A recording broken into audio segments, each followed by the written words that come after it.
सुप्रभातम, हरिओम। पंजाब के लुधियाना शहर में हैं। बहुत सारा पोल्यूशन है, प्रदूषण है। किसी भी घरों में पेड़ पौधे हरियालियाँ मुझे उतनी नहीं दिखी, और ख़ासकर इस घर में कम से कम पेड़ पौधे हरियालियाँ लगा रखा है। तो आज तुलसी जी के बारे में कुछ बताने का मेरा मन बन रहा था। तो भगवान कृष्ण भगवद गीता के 10वें अध्याय में कहते हैं कि सभी वनस्पतियों में से मैं तुलसी हूँ। तो भगवान ने क्यों कहा है, उसकी एक श्रद्धा के कारण हमारे सनातनी भाई बहनों के घरों में, उनके बगीचे में तुलसी लगी हुई मिलती है। और तुलसी की केवल वो लोग पूजा नहीं करते हैं। तुलसी तो इतनी उपयोगी पौधा है कि उसको आप चाय बना के रोज़ पिएं, या 3 पत्ते तुलसी के रोज़ अपना पिएं, खाएं, जो भी जैसे भी अपनाते हैं, तो आपकी इम्यूनिटी सिस्टम, जो रोग प्रतिरोधक क्षमता बढ़ती है। ये मेरा अपना एक्सपीरियंस है। जब मैं मणिपुर में थी, दूसरी चाय हमने नहीं पी, केवल तुलसी चाय पीते थे। तब से हमारी जो सर्दी खांसी जल्दी लग जाना, सर भारी होना, या फिर एलर्जेटिक थे हम, एलर्जी होता था, क्योंकि आश्रम के अंदर ही रहे, एसी में रहे, हर समय बाहर निकले नहीं, तो इस तरीके से तो तुलसी हमें बहुत कुछ देती है। एक एक्सपीरियंस भी मैं आपसे शेयर करना चाहती हूँ। जैसे मेरी माँ का शरीर छूट रहा था, उस अंतिम समय में थे, तो उनको लंग्स पे, हार्ट पे बहुत प्रेशर पड़ रहा, सांस लेने के लिए बहुत कठिनाई हो रही थी। तो उन्होंने मैं इधर उधर से ऑक्सीजन सिलेंडर ढूंढ रही थी, तो ऑल द सडन तो व्यवस्था होती नहीं, बहुत सारा प्रोसेस होता है ऑक्सीजन सिलेंडर के लिए। तो माँ ने बोला कि मुझे ना तुलसी का पौधा ला के आप मेरे सिरहाने रख दो। तो कई बार सनातनियों में ये भी विश्वास है कि प्राण छूटते समय तुलसी पास में होना चाहिए, लेकिन उसका रीज़न हम नहीं जानते कि क्यों रखना है तुलसी जी को।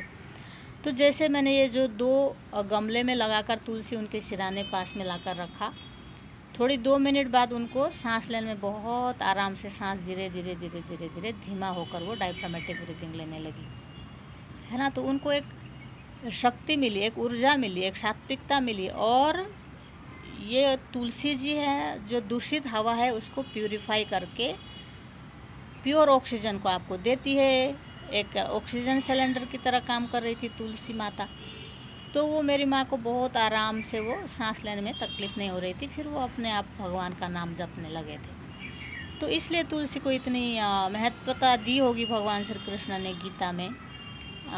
तो हर समय मानसिक तर्क करके कि ये तो किसी धर्म विशेष के लोगों का है, ऐसा सोचने से अच्छा है कि हम पहले तुलसी जी को अपने घर के आसपास लगाएं। घर के अंदर भी आप गमले में लगा सकते हैं, क्योंकि वो ऑक्सीजन को प्यूरिफाई, खासकर जो सिटियों में रह रहे हैं, बहुत सारा पोल्यूशन, धुआं आपके घर के अंतर्गत आ रहा है, अंदर आ रहा है, लंग्स को काला पीला कर रहा है हम सबका, है ना। तो कम से कम तुलसी, अन्य बहुत सारे पेड़ों के बारे में कभी कभी हम बात करा करेंगे, पर खासकर तुलसी के बारे में आज मुझे बोलने का मन कर रहा है, क्योंकि यहाँ किसी भी सिख परिवार में या किसी भाई बहनों के घरों में मैंने तुलसी लगाए हुए नहीं देखा। और बाकी कुछ भी फ्लावर्स, कोई भी पेड़ पौधा, ऐसा मैंने कुछ नहीं देखा। हाँ, बड़े घर हैं, अमीर घरों में है तो सारी गाड़ियाँ, ये गाड़ी उस क्वालिटी की गाड़ी, इस क्वालिटी की गाड़ी, यहाँ तो देखी। और गांव में जाओ पंजाब के, तो डंगर हैं, गाय बंधी हैं, सब कुछ है, बाकी हरियालियाँ हैं, लेकिन घर के आसपास मैंने कुछ नहीं देखा। हरियाली देखने के लिए खेतों में क्यों जाएं, हम घर के आसपास भी तो लगा सकते हैं। तो ठीक है, अन्य धर्मों के जैसे क्रिश्चियन, मुस्लिम या सिख भाई बहन हैं, उन आप लोगों को माथा जाके उनको तुलसी को माथा झुकाना है, या उनको प्रणाम करना है, या उनकी जल चढ़ाना, ऐसा नहीं भी लगता है। तो एक पौधे के रूप में, एक स्वस्थ पौधा जो हमको हेल्थ दे रहा है, इम्यूनिटी दे रहा है, ऑक्सीजन दे रहा है ना। तो उस हिसाब से आप लगाएं और उसका फ़ायदा उठाना चाहिए। हम लोग को, सबको हर समय दिमाग से तर्क करने से अच्छा उसका एक्सपीरियंस करें लगाकर। और जो पैकेटिंग टी आती है तुलसी की, वो तो सभी पीते हैं, है ना, देसी विदेशी सब लोग पी रहे हैं।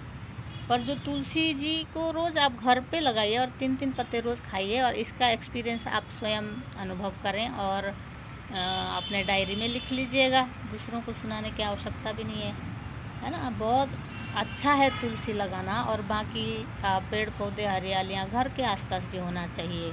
उसके लिए क्यों हमें छुट्टी लेकर के कहीं जाना पड़े, क्यों हमें खेती में जाना पड़े, घर में लाएं हम। वनस्पतियों को घर में लाएं। बड़े पेड़ पौधे घर के आसपास हम नहीं लगा सकते, आजकल ना ज़मीन है ना कुछ है हमारे पास, पर कम से कम हम अपने छत के ऊपर भी छोटे छोटे पौधे, छोटे छोटे प्लांट जो औषधीय गुण वाले हैं, जो हवा को प्यूरिफाई करते हैं, ऐसे पौधे हम लगाएं घर में। इस संस्कृति को हम घर में लाएं, है ना। तो पंजाब के लुधियाने में होकर के इस विषय में ना बोलें हमें अच्छा नहीं लगा, इसलिए आप सबको अपना भाई बहन मानकर के जो अपना अनुभव था वो शेयर किया है। अगर हमारे वाणी में, शब्द में कोई त्रुटियां हों या किसी को दुख पहुंचा हो, उसके लिए हृदय से क्षमा प्रार्थी हूँ, पर मुझे बोलना आज अच्छा लगा इसलिए बोले। शुभ प्रभात, नमस्कार।